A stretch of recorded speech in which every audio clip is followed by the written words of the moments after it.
Okay, so let me just recall first that, so we were talking about, so this is a very important concept of a sequence,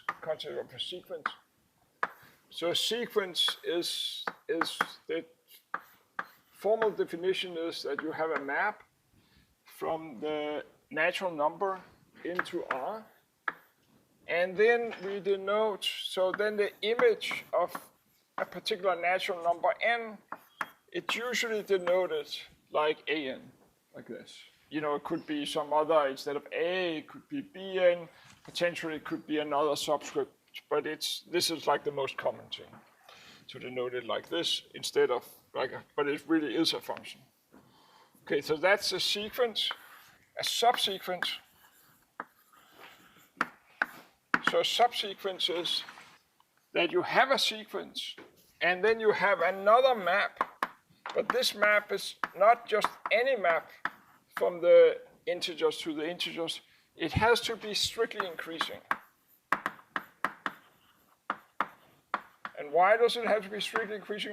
Because we want, for the subsequence, if you think about the numbers that come out when you plug in when you're looking at the an, then you want some of those numbers to be in the subsequence, but you want the ordering to be the same. So this map, so that's why this map has to be strictly increasing, right? Can't sort of, I mean, you can't pick the several elements many times if it wasn't picked many times in the original sequence, right? So this is, so a subsequence is where you have another map from the natural number to the natural number that is strictly increasing, and then you're looking at the composition of these two maps. So you're looking at, this thing here, right? And you call this here, and then that's usually denoted something like this, ANK. AN is the original sequence. K means that it's really that you take the image of K under this strictly increasing map, and then you're looking at the element in the sequence. Right? So it's sort of NK is really, you should think about it as G of K. Okay, so that's what a subsequence is. And again, it's important that it's strictly increasing because you want the elements to be in the same order than it was in the original sequence, and you don't even want things to be picked more times than it was in the original sequence. Okay. So that's you know, so this whole concept of a sequence of subsequences is really important. Then the next really important concept is of convergence. So if you have a sequence an, then you say that it's converging to a. So a is another real number. It's not infinity, it's another real number. And so an converts to an converts to a if for all epsilon greater than 0, there exists n, an integer n, by capital N, such that if little n is bigger or equal to this capital N, then an minus a have to be less than epsilon, right? So if you are sufficiently far out in the sequence, then everything in that sequence is bunch epsilon close to a. Okay, that's what it's saying. And so as if you have a sequence, so a sequence that is not convergent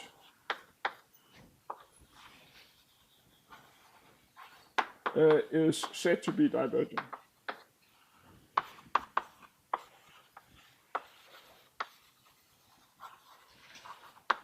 Okay. And the next thing for sequences is just briefly reviewing this from last time. The next thing for sequences are the algebraic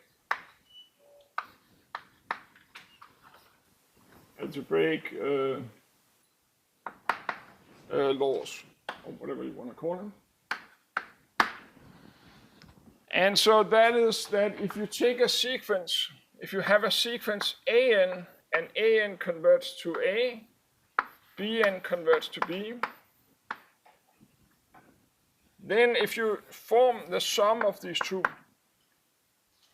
a n plus bn, so this is a new sequence where the nth element is the sum of the nth element of the other two sequences, then this sequence here, Cn, also converge, and the limit here is the sum of the limits. Okay, and likewise, if you take if you're looking at if you define a sequence, so this was 1,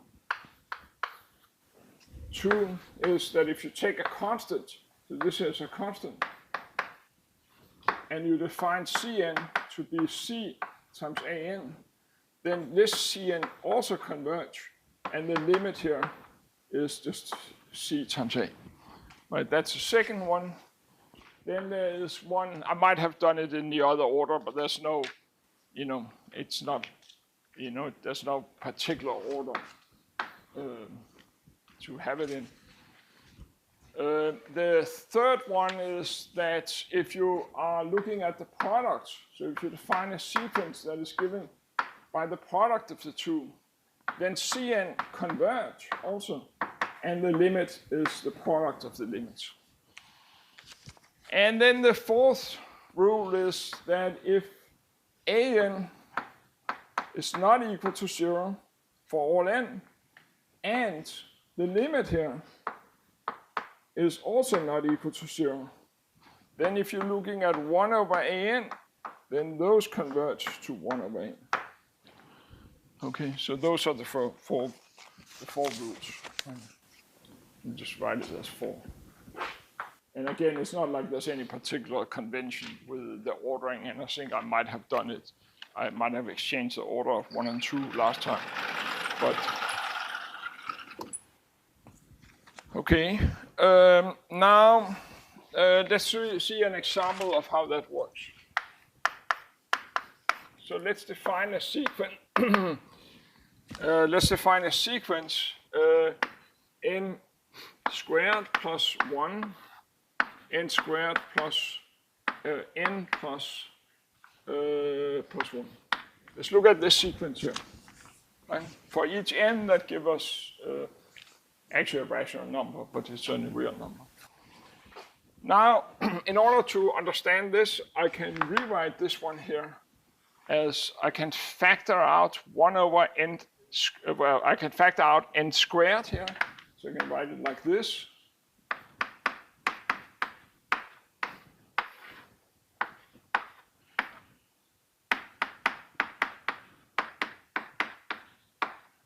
Like that, and then of course I can get rid of the n squared in both numerator and denominator. And now I can look, so you may as well think about the sequence as this thing here. So now if I defined, so now I can just look at, say, I can look at the sequence, which is 1. I can just first look at the sequence, which is 1 over n. If I'm looking at this sequence here, right? 1 over n, this here converts to 0. This is essentially just followed from the Archimedean property, right? But we've already seen this, that 1 over n converts to 0. And the same holds for 1 over n squared, right? This here also converts to 0, right? And so if you're looking at the sequence, you could even look at the sequence. Let's call this xn. This here is yn. I'm going to run out of character very quickly. Zn. This is just going to be the sequence, which is constant 1, right? Well, if it's constant 1, then obviously it's converging to 1, right? And so now I can just think about, the sequence Bn to be equal to equal to z plus y, zn plus yn, right? This here is a sequence. Here is what yn is. Here's what zn is, right? So if you add these two, this is converging to 1. This is converging to 0. By the algebraic property of limits, this converges also to the sum of the limits. So this here converts to 1. Right? Now I can also define a sequence where I'm just adding zn, and then I'm adding xn, and then I'm adding yn. Right? This here converts to 1, this here to 0, this here to 0. So the sum here also converge to the sum of the limit, but the sum of the limits is 1. Now you have that 1 over c, now you have that, put it up here, and then I'll just go over here. So now you have that, that Cn converge to 1, and let's call this here C. And so in particular, I mean, all of these numbers here, these things here are all strictly positive. So each of the Cn's are strictly positive. So they're definitely not 0, right? So the Cn, so not only do they converge to 1, but the Cn's are not equal to 0. And the limit C, well, that's 1. So that's, of course, not equal to 0 either, right? So you can apply the fourth rule here. The fourth rule for the sequence, not for the sequence Cn, not the, right? So apply the fourth rule to the sequence Cn, and then you have that 1 over Cn converge to 1 over C, but C was 1, so this is 1, right? Now you can look at Bn times 1 over Cn. But Bn times 1 over Cn, right? Remember what Bn was. Here's Bn, and Bn is really the nominator up here, right? It's the denominator up here when you have divided by n squared on both sides. Well, not on both sides, but both in the top and the denominator. So Bn is the nominator, and Cn is the denominator. So Bn divided by Cn, this here is An, right? And now this here converge, that's what we saw over there, using the algebraic rule, it converts to 1. This here also converts to 1 by the algebraic rules. Number 3 of the algebraic rules is that for the product, it will also converge. So, and it converts to the product of the limits. So that's 1. And obviously, so this is like when you're looking at a sequence, it's often expressed in some form with some functions like this, and you do this reduction, and very quickly, this would be almost automatic, right? I mean, this is too easy almost, this one. I mean, this is the first time you see it, but in a couple of weeks, this will feel too easy. Then there will be something more complicated. Okay. So that's the algebraic rules for sequences. The next thing I want to talk about is I want to try to make more precise, this about square. I mean, we made it pretty precise, but I want to think about. I don't have a very good eraser, unfortunately. Let me just see. This is a better one. This one here will make it very dirty. Okay, so the next thing I want to, so we did define square root of 2, and we talked about that quite extensively, how square root of 2, how it really was defined, and it was a real number, and the real number follows from that the field, the reals, is complete. But we also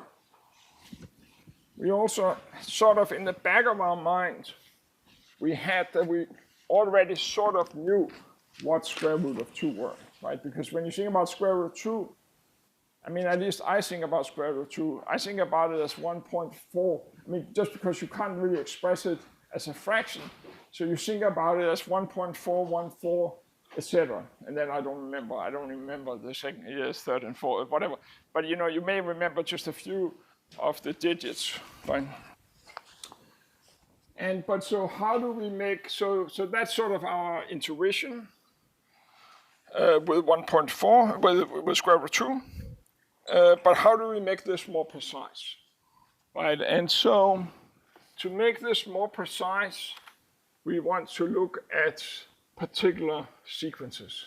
So what's called monotone sequences.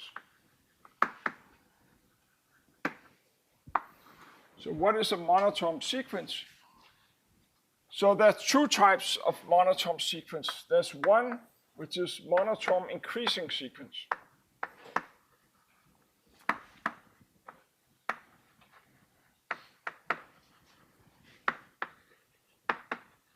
And then there's similarly monotone decreasing sequence. So a monotone increasing sequence, this is just means that for all n,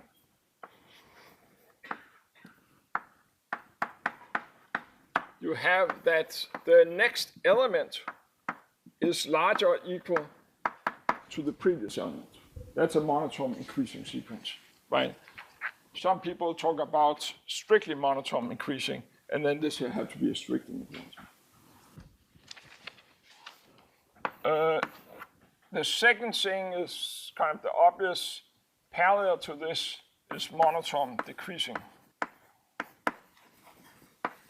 sequences.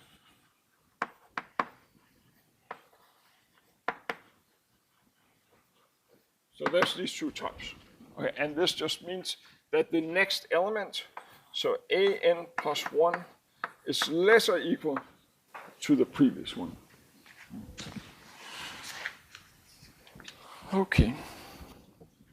And so now there's a theorem. And I'll prove this in just a minute. But I also want to, and I want to come back to square root of 2. And then I want to look at another classical example of a monotone sequence. So, right, so this is a monotone sequence, and now let me state the monotone convergence theorem.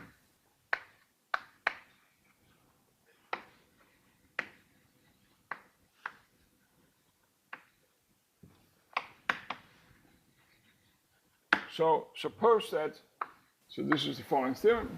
Suppose that, and there's 2 versions of this. There's one version for monotone increasing sequence, and then there's one version for monotone decreasing sequence. I'll just state one of them because the other one is kind of obvious, parallel. So suppose that an is a monotone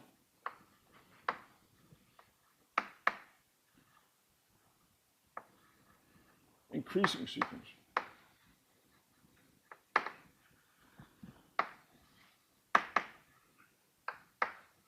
That is bounded.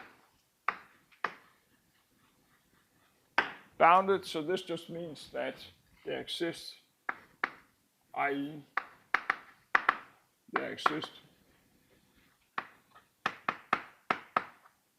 some a real number, so that's,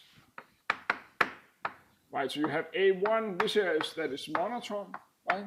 This is monotone that they kind of increase, but the claim is that now all of the an is less or equal to this a. It's any monotone increasing sequence is clearly bounded from below, right? Because already the first element is a lower bound, right? So if you have a monotone increasing sequence, then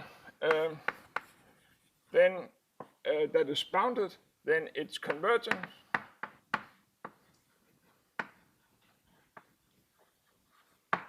And with limits, say, with limit A, where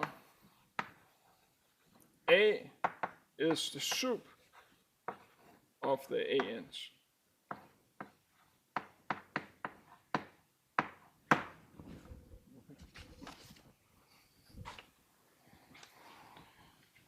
So that is a monotone convergence sequence, okay? And that is the kind of main theorem about monotone convergence sequence is that if you have a monotone increasing sequence that is bounded, then it's also convergent, right? And likewise, if you have a monotone decreasing sequence that is bounded from below, right, then it is also convergent. And so maybe I will state it, but it's just the obvious parallel. So this is part one of the monotone convergence sequence. Part two, or part B, is that if AN is a monotone decreasing sequence,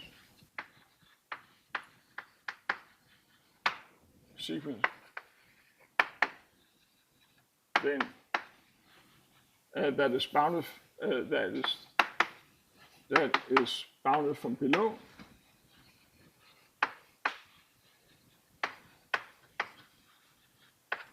then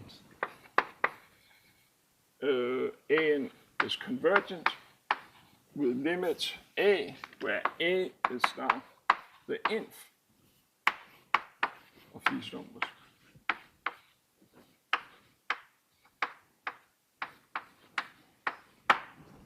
Okay.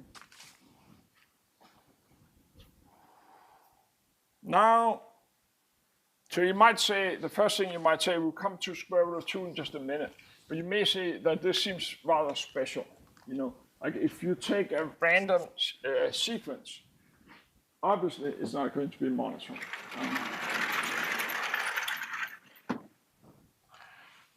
But here's the thing, that so let AN be any bounded sequence.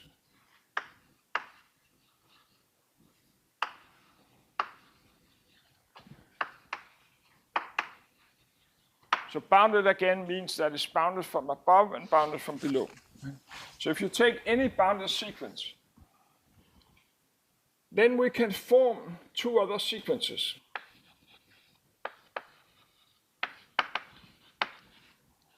Two other sequences. I mean, obviously we form many other, but here's two other very natural sequences.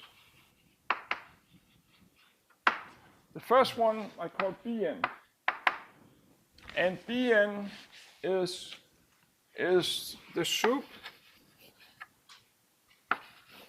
of where you're starting at AN, and then you take the sup of all of the ones from AN and outwards in the sequence, right?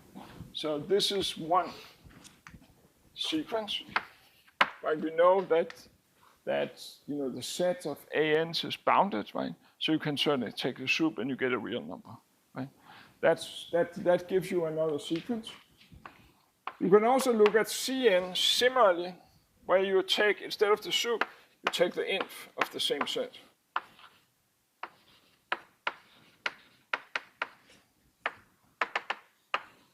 Like that. Right, so in particular, right, just to make sure it's totally clear, that if you were looking at, say, Bn, so what is Bn? If you're looking at, say, B3, then this is the sup where you're starting at A3, A4, right, etc. Right. And so you see, of course, that B3 here, well, obviously B3 is bigger or equal to B2, right? Because B2 here is, sorry, it's not bigger or equal to, it's lesser equal to B2. Right? because you see in B2, the definition of B2, so let's just write B2 down. So B2 is that you take the sup here of A2 and then A3, A4, etc. Right? But you see that B2 here, both of them are defined to be sup, but B2 is defined as sup over a larger set, because in addition to these elements, it also includes A2, right? So clearly, B2 here is bigger or equal to B3. Right? And in fact, the same argument tells you that if you take Bn plus 1, then this is, or Bn, sorry, Bn is bigger or equal to Bn plus 1. Because this here is the sup over a larger set. It's sup over all the ones you take sup in here plus An, right? So you have this property here, right? And so, yeah? When you said the set, yeah. The way that I was thinking about it is like, well, if you start, like if it's a monotone increasing. Yeah, because monotone increasing, then this here, right, yeah, then it becomes very special. So it's if you take if the An was monotone increasing, then all of these, any element here would just be the A we talked about before. It would always be the limit. Right? So it somehow wouldn't be that interesting a sequence. It would be a constant sequence, and it would be just the limit.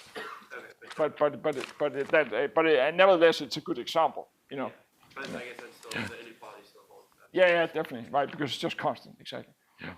It's a good example, but it's just kind of almost like too simple because you get a constant sequence, right? So, okay, so we have, for the sequence that we defined, so we have again these, if you take any sequence, then you have two sequences, Bn and Cn, and Bn here is now a decreasing sequence. And instead of writing decreasing sequence, then it's much easier to write it like this. This is pretty standard. I mean, you know, it's just to, if you just look quickly at it, you know what this means. Yeah. You don't have to write it out. But let's look at Cn also. Remember that we assume that An could be any sequence, but it is supposed to be bounded, right? So this is now a monotone decreasing sequence that is bounded. So it actually has a limit, right? The Cn's, what about the Cn's? So the Cn's,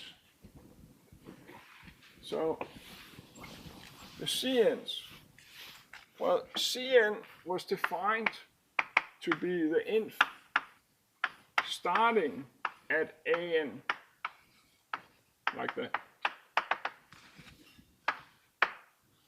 right? So it'd be starting like that, and so this means that if you take Cn plus 1, then you take the infimum, but you don't include this element, right? So it's an infimum over fewer elements, but then this here must be larger or equal, right, to that.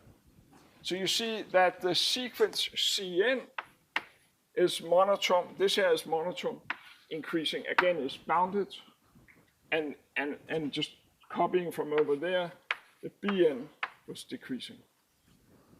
Okay. It's just like, I mean, it's also like, I mean, this is an important thing. It's also something that you would see in a lot of different contexts, where you define something, some sort of subthing, and then you have these properties. And so now, the thing is that if you're looking at, so a priori it might not be so clear to compare a random element in this sequence to a random element in that. But what is clear is that if you try to compare Bn with Cn, right? It's the same set. It's the same set, In one you take the sup, the other you take the inf. So of course Bn is bigger or equal to Cn.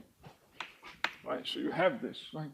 And so now you see that if you take like a random element here, if it was like further out, if it was if it was Cn further out, I just write it as something further out, so you're adding something else to it. So this would be like further out. We know that this sequence here, yeah, anyway, so you get, now you're getting this. Right, you're getting this here. Like that. And, right, so you have this. So what I should have done is that this sequence here, so you have, so let me rather draw it like this. So I have so here is maybe C1, here is B1. And now the next element, the sequence Cn is increasing, and the sequence Bn is decreasing. So then, but you always have this here. So C2 have to lie to the right of this, but it has to lie to the left of B2. So you're getting this here. So you see that this is a way to kind of, this gives you a way to compare, right, that the Cn will always lie to the left of the Bns. Right? So you have, so now what we have done here is that we took any bounded sequence and we formed two monotone sequences. They are both monotone.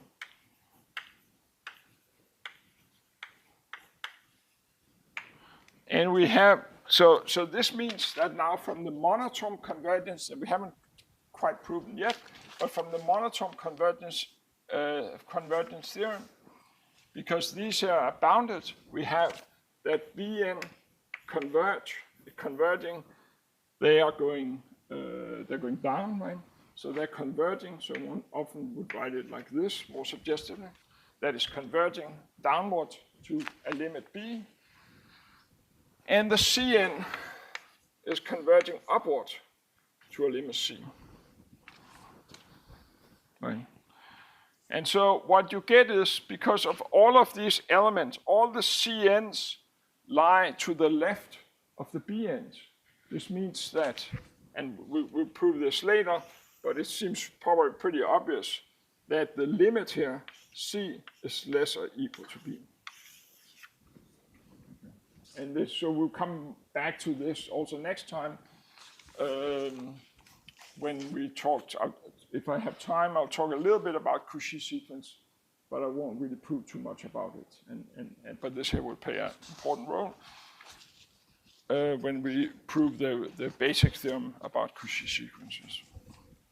Okay, so the takeaway here at the moment is just that so you have this concept of a monotone either increasing or decreasing sequence.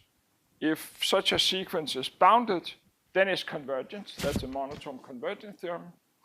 And again, from any sequence, any bounded sequence, you can there's a very natural monotone increasing sequence and a very natural monotone decreasing sequence.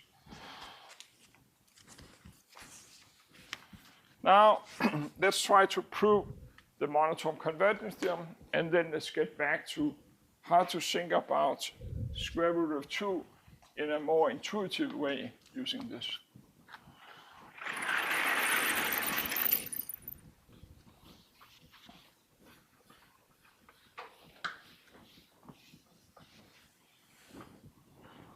Okay, so now the proof of the monotone convergence theorem.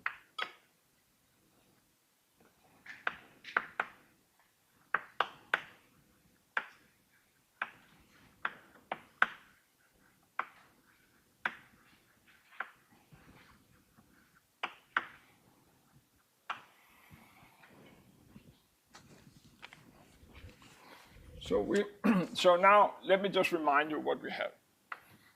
So I'm only going to prove one of the two versions of it, where the sequence is monotone increasing, because the other one is just prove is just the same with obvious modification. So I'm assuming, so this here is the assumption. So this is the assumption.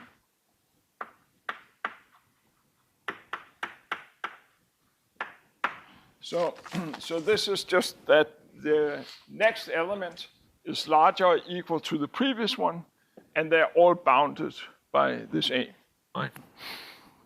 Now I set little a equal to the sup of the ANs.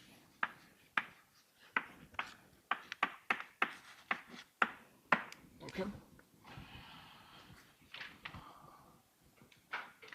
And we want to show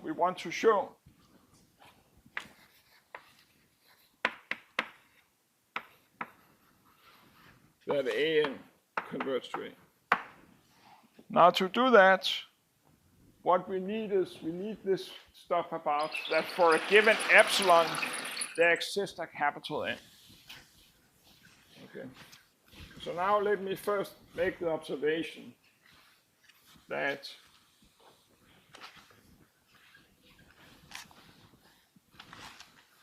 the sup, right? So A here, since A here is the sup, it is right. So remember that the sup of a set is the smallest upper bound, right? So, but since it is, so it's particular. So A is in particular an upper bound. So you have that AN is less than A for all N. Since A is an upper bound. It's actually the smallest upper bound, but for this you just need it's an upper bound.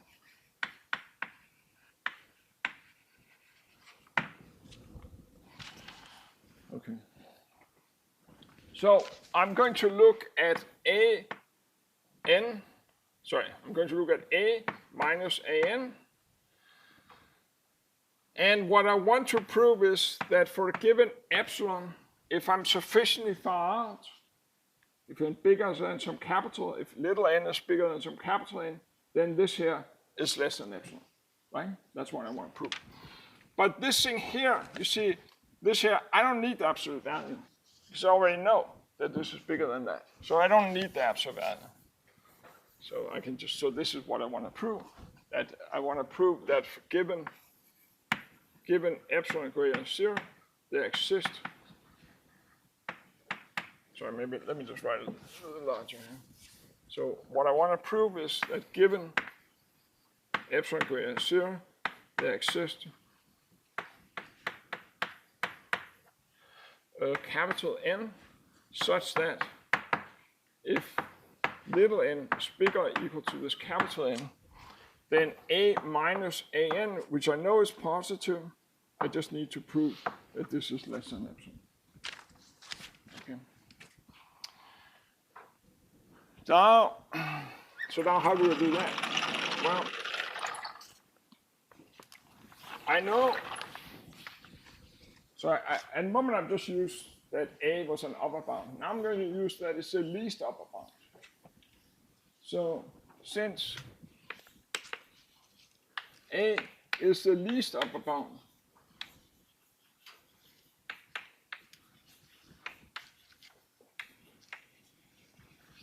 then A minus epsilon is not an upper bound.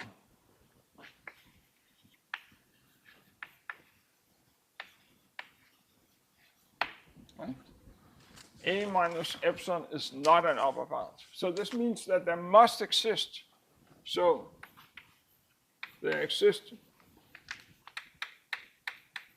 capital N so that AN is bigger or equal. So A capital N, just this one here, is bigger than A minus epsilon, right? Because otherwise it would have been an upper bound. Right, it's actually strictly, but maybe I should strictly, because else it would have been upper. Okay. But I already know that this thing here is less than A. Right? So, and I also know, in fact, I know more than this. I know that this thing here is less or equal to A little n, as long as little n is bigger than capital A. That was just because the sequence was increasing. And all of them is smaller than this upper bound. So now you see that, so here you have A, all the elements an lie to the left. And if you're looking at just the one from A capital N outwards, then here you have A minus epsilon, and then they lie between this one here and that. In particular, they lie to the right of this and to the left of that. So this means that they're squeezed in this little interval. And this, so this difference here, this difference from here to here, is certainly bounded by the distance to here, which was epsilon. Right? So this proved that this thing here is less than epsilon. Okay. And with obvious modification, the proof of that if you take, so this was an increasing sequence, the proof that if you have a decreasing sequence that is bounded, right, that the limit of that is the inf, the proof with obvious changes is the same. Okay. So now let's come back to square root of 2, right?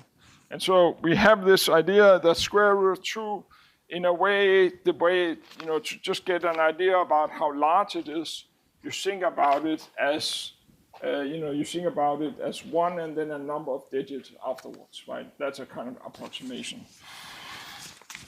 So, so let's try to make this more precise.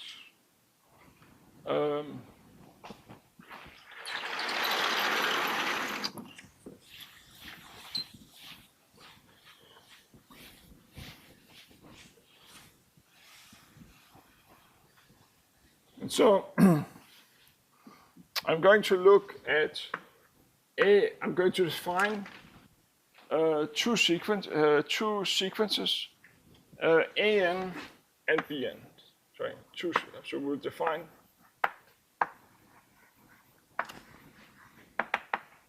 two sequences, an and bn. And an will really be an where an is going to be bn divided by 10 to the power n minus 1.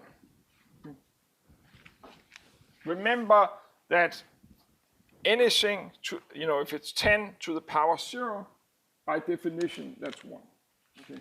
So this here in particular means that A1 should be equal to B1.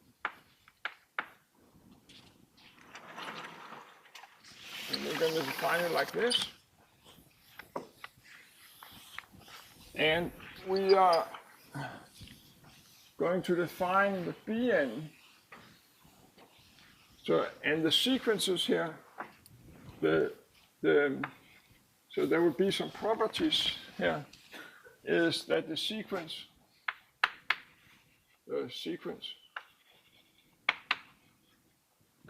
an is monotone.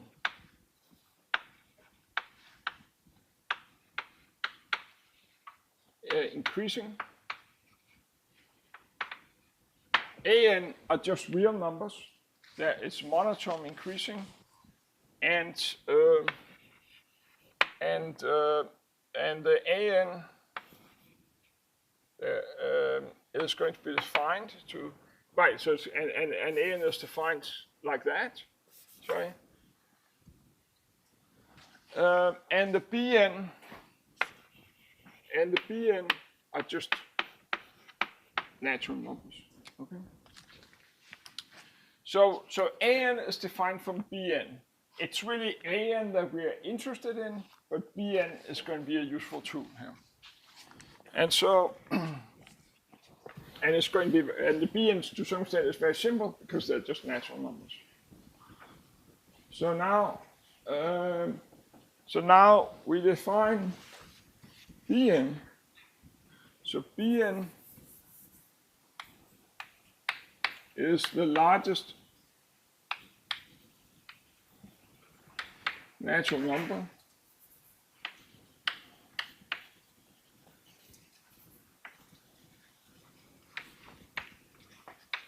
such that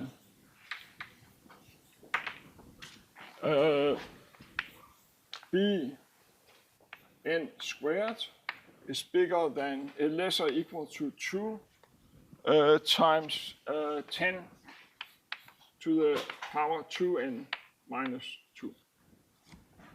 So that's how, right, so this here, so the set of natural number that is bounded by that, right, that's like a finite set, so you just take the max or sup or whatever, the max of that set. Right? It's just the max of that set, so that's a natural number. Right? Okay. And now again, right, and then we define, so now we have the Bn's, and then again An's. The An are defined to be Bn divided by 10 to the n minus 1. Right. Right. And so again, you see that, and so, right, so now the first thing you observe is that if n is equal to 1, then this thing here is 0, so this means this has 1. So it's the largest natural number so that the square is less than 2. So this means that Bn, so if n equal to 1, Bn is equal to 1. And because this thing here is also 0, so this denominator is 1, so A1 is 1, B1 is 1, and A1 has to be the same as B1, and so that's also 1. Okay? So that's how it starts. And now what we want to prove is that we want to prove that the sequence An is monotone increasing. Right? We want to prove that An is monotone increasing. So let's just try to understand that. Right? And so again, for monotone increasing, you just need to compare two consecutive elements. Right? So we want to show. So this here. Remember that there's a kind of, there's ways to write a formal proof. And then there's like things you have on the scrap paper to get the idea. So this would be what we're going on the screen. Maybe the first statement is, so we want to show, this here you could certainly put as part of the proof, want to show that An is less or equal to An plus 1. And so this is equivalent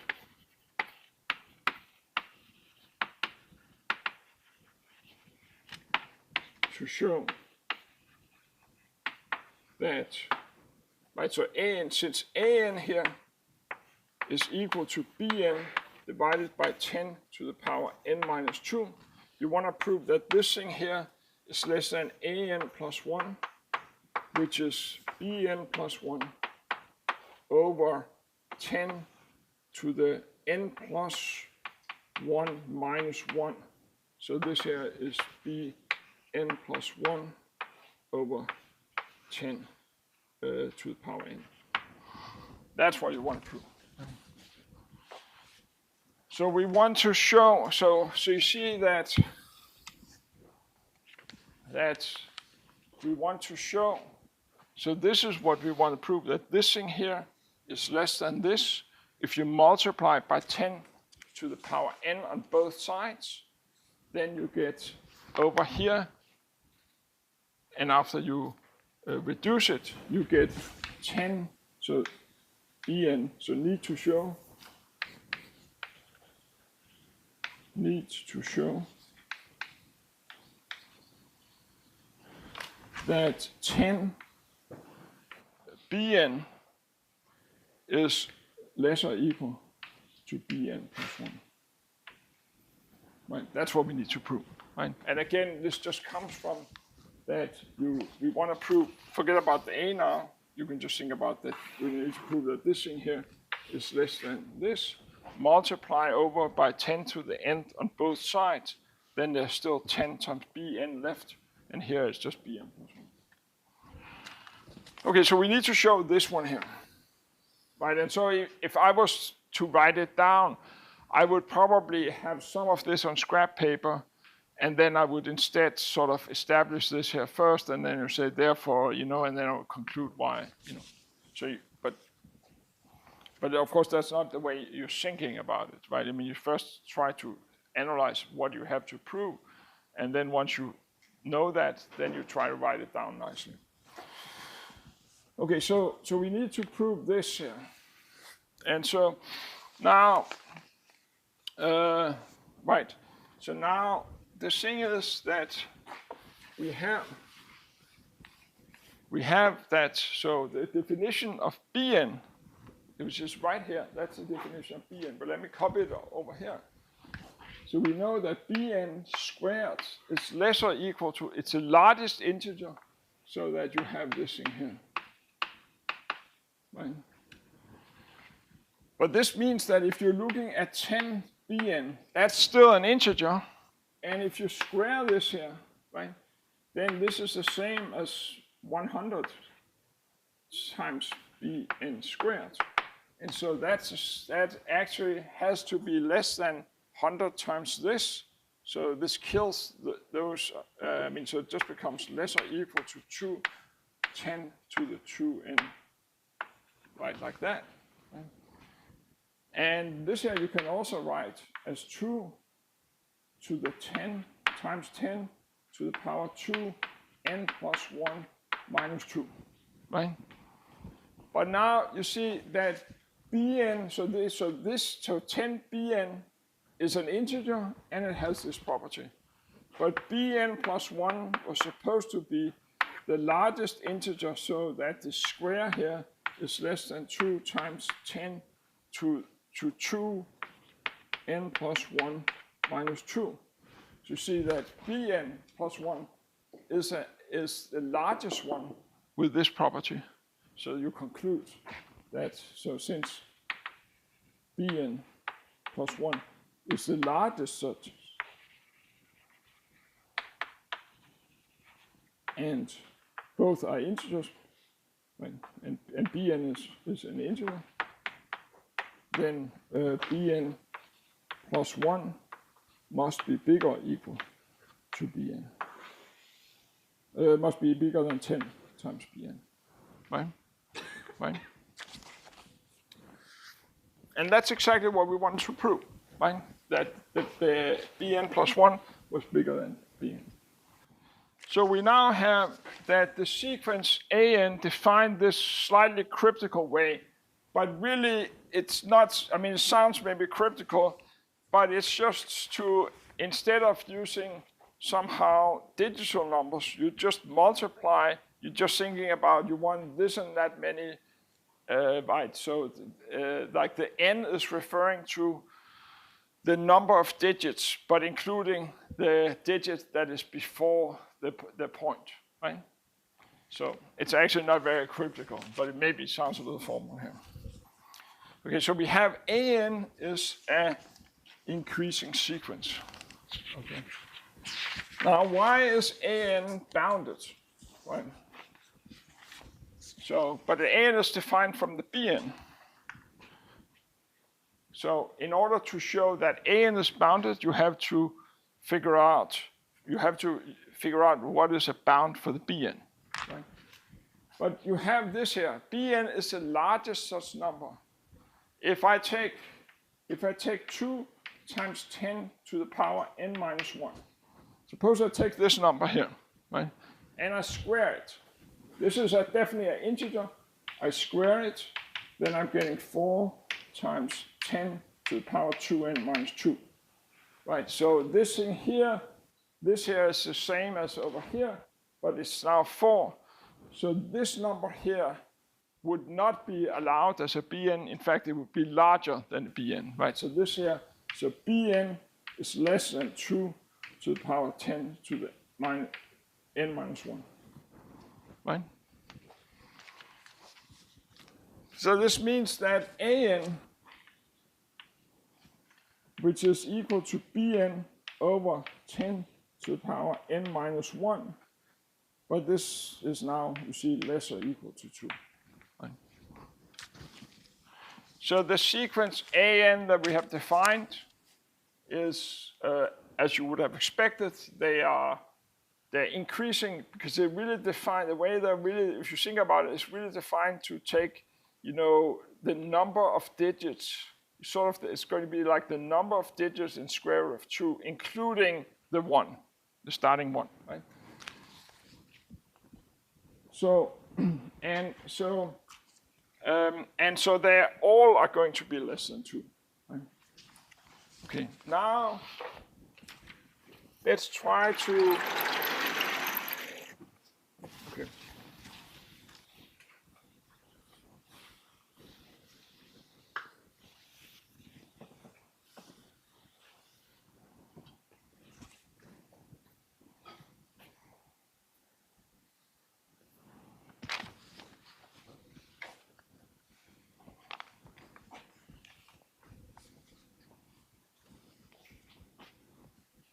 Right. So now we have that an is an increasing sequence and is bounded. So an here is convergent by the monotone.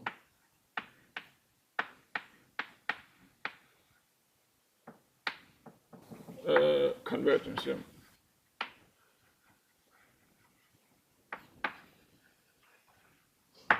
Right? So the an is convergent by the monotone convergence theorem. But now, if I'm looking at an squared, well, an squared, it's the same as an, obviously, times an, right? But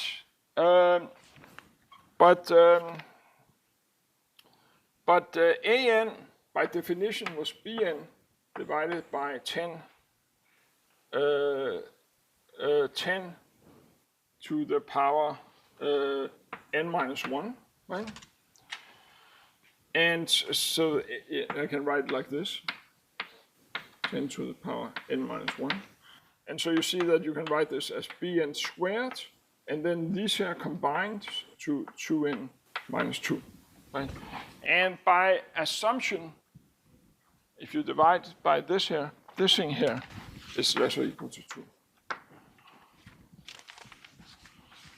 So you have that an converts to a, and if you want to think about it, you think about this sequence again.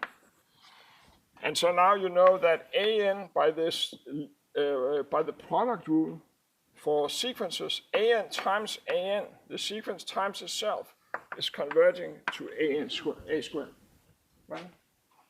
And this thing here, because each of these squares here, each of them is less or equal to 2, then the limit must be less or equal to 2.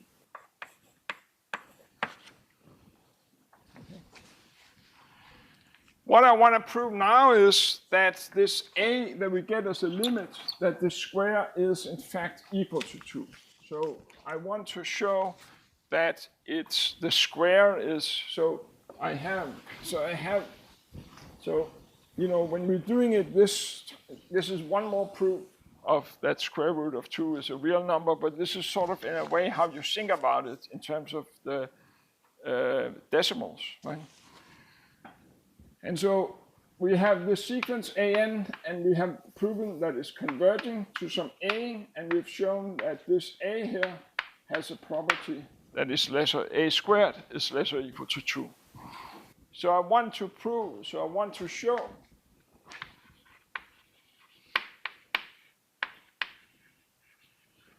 that that a squared is actually equal to not 1 but 2. Right? That's what I want to prove. Right? But I already proven that a squared is less or equal to 2, so enough to show that a squared is bigger or equal to 2. Right? Okay, so let's try to do that.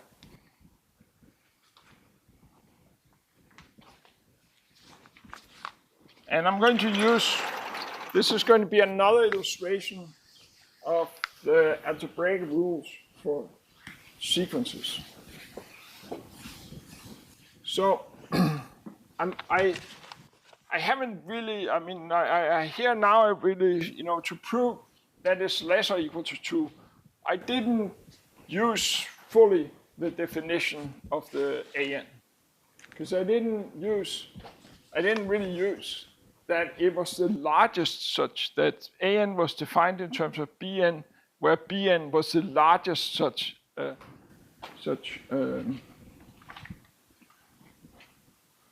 number. And so if I'm looking at, suppose now I'm looking at BN and I'm adding 1 and I'm squaring it, right? Well, this here cannot also be smaller than this here, because then the BN should have been this thing here. Right? So this here must actually be strictly larger than 10 to the power 2n minus 2. Okay. And so now you write, you just divide by this here on both sides.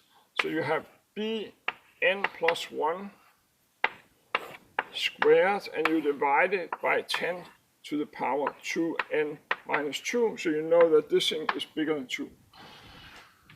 So now, but you can write this thing here, this denominator, 10 to the power 2n minus 2, you can write as 10 to the power n minus 1 times 10 to the power n minus 1.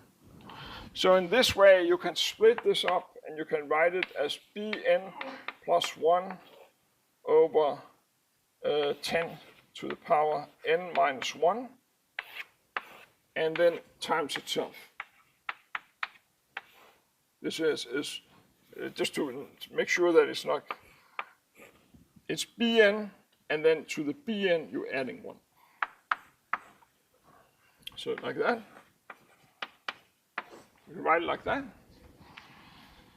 But you see this thing here, this thing here, you can you split the fraction up, you can write it as bn over 10 to the power n minus 1, and then you can add 1 over 10 to the power n minus 1, and then you can multiply that by itself. Right? You can write it like that.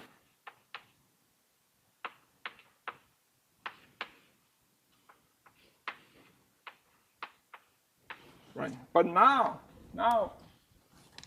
you see, now I can write this thing here as, so now I can think about it in a slightly different way. So I have that, so I can write this thing here. This thing here is just, that is the definition of AN. Right? So I can say, so what I have here is that AN plus 1 over 10 to the power n minus 1 times itself, but I will just write it nicely out like this. That this thing here, remember the way it goes, that this is equal to that, which is bigger than 2, so this here is bigger than 2. Right? Now, 1 over 10 to the n. You can think about that as a sequence, right? You can think about this as a sequence. That sequence goes to 0. This here goes to a. The sum of these two sequences by the algebraic rules go to the sum of the limits. So this is a plus 0, so that's a. So this thing here goes to a. And this is the same, so this goes to a. So you see that the limit here then goes to, by the product rule for the limits.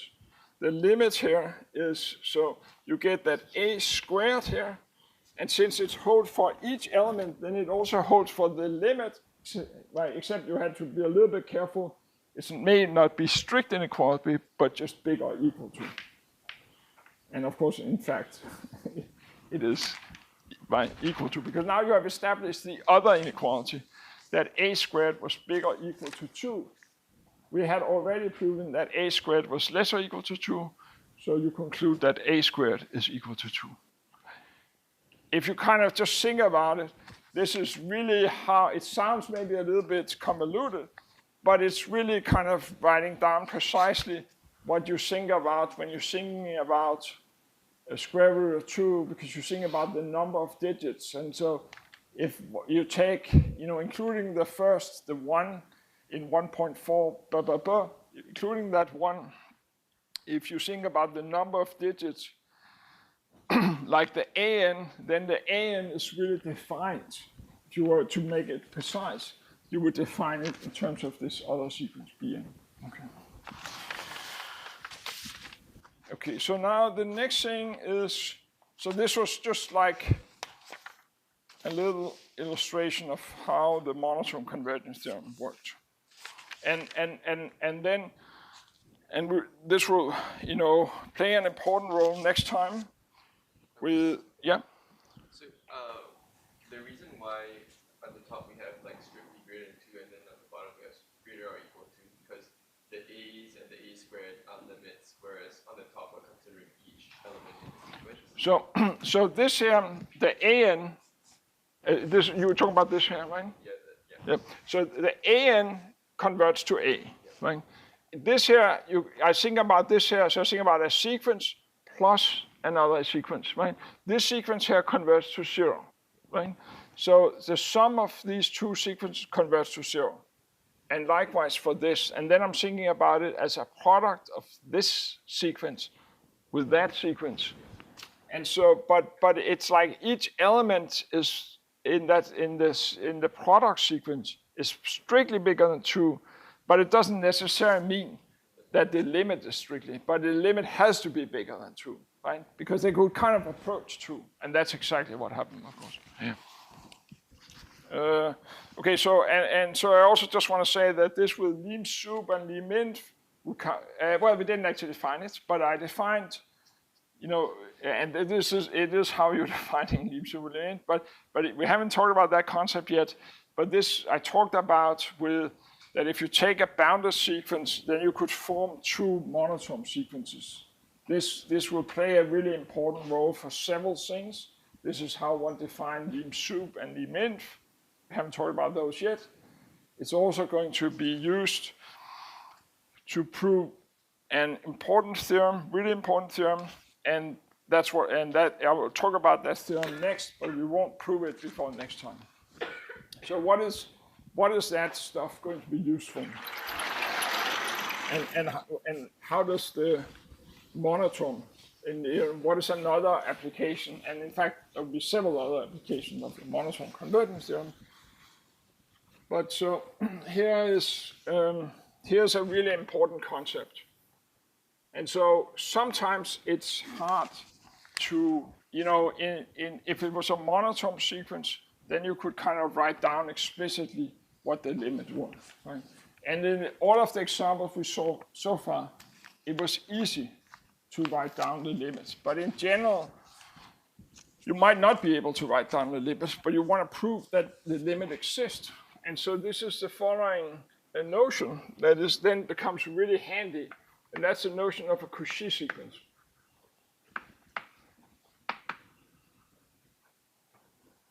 So what is a Cauchy sequence? So a Cauchy sequence, so it's a sequence with the property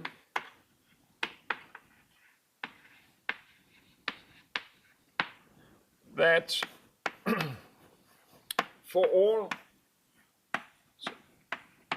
epsilon greater than 0, there exists n, there exists a natural number n such that if n and m are bigger than this natural number, then the two elements, an and am, are less than epsilon apart. So, so this is a different notion than convergence. Convergence say that that a sequence is convergent if everything kind of far out accumulates around the limit, right? This here say that and of course it will. So this here say that that a Cauchy sequence, that's a sequence so that if you are far out, then things bunch together, basically. Right? Now, of course, we will prove. So we prove on R, we will prove that the Cauchy sequence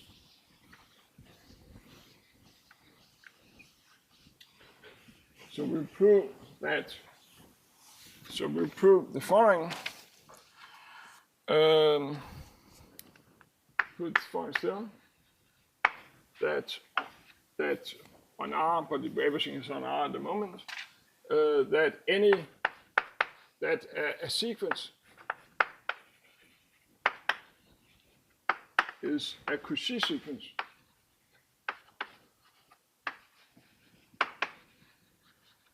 If and only if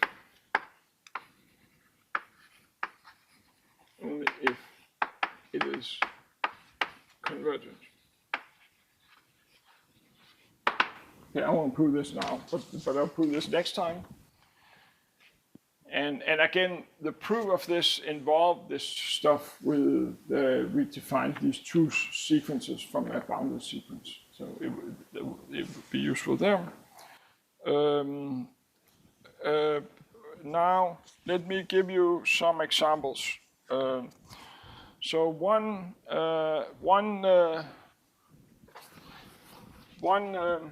example, and the thing is that and we'll get to that later.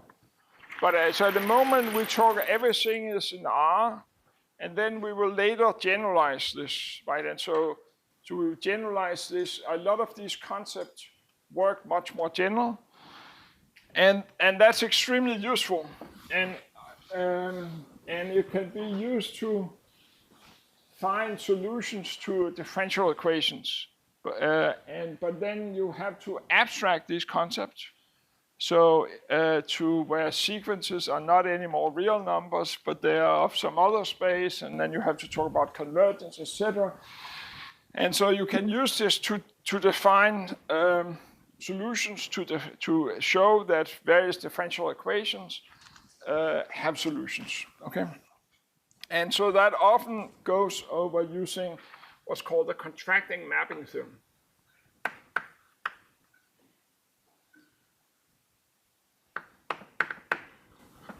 Mapping theorem.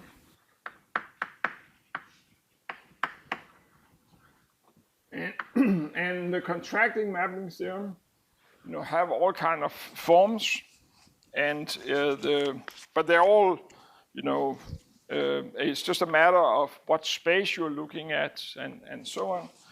But so we're looking at R here in this case, and so the contracting mapping theorem, that's a map is just a map here now from R to R, and that the map is contracting means that if you take two elements in R, so it means that T is a contracting map,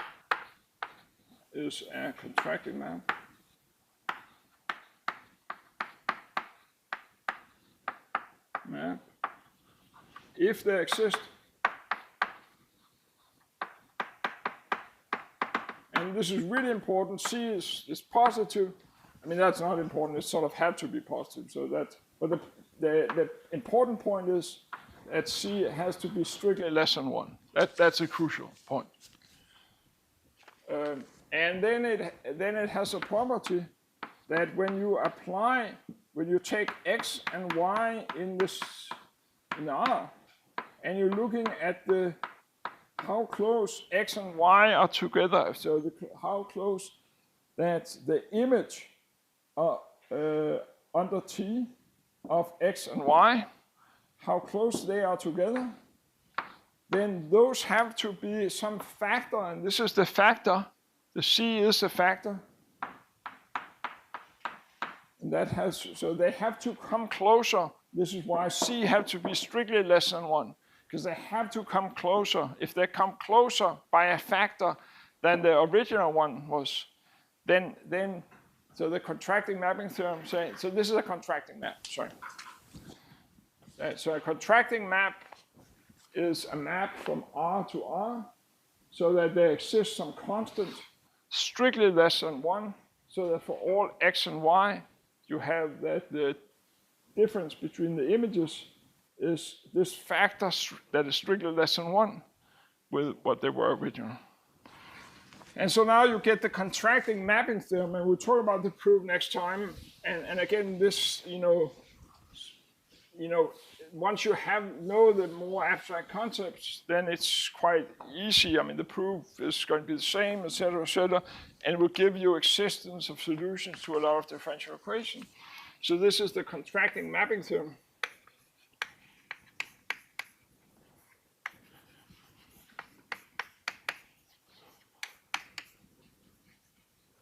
So it says the following, that if T from R to R is a contracting map,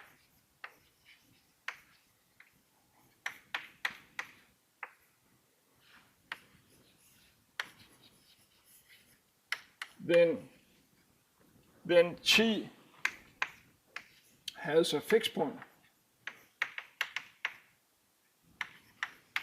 It has a fixed point.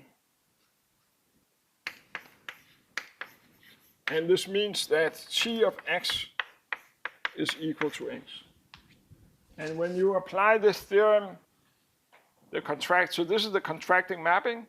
And again, it's crucial that this C is less than 1. That's what makes everything go. If it was equal to 1, you wouldn't get anything. Okay? It has to be strictly less than 1. And this thing here, if you set it up more generally, if the spaces are more general than just the real numbers, then this here will be that you have a solution. It can be applied to many other things, but it could be that you have a solution to a differential equation. This statement here, is like a standard application to get solutions to differential equations. And, you can use for all kinds of other stuff, okay? And so we'll talk about that next time. Maybe not we'll talk about the contracting mapping theorem. We won't talk quite yet about the applications. Any questions? Okay, great.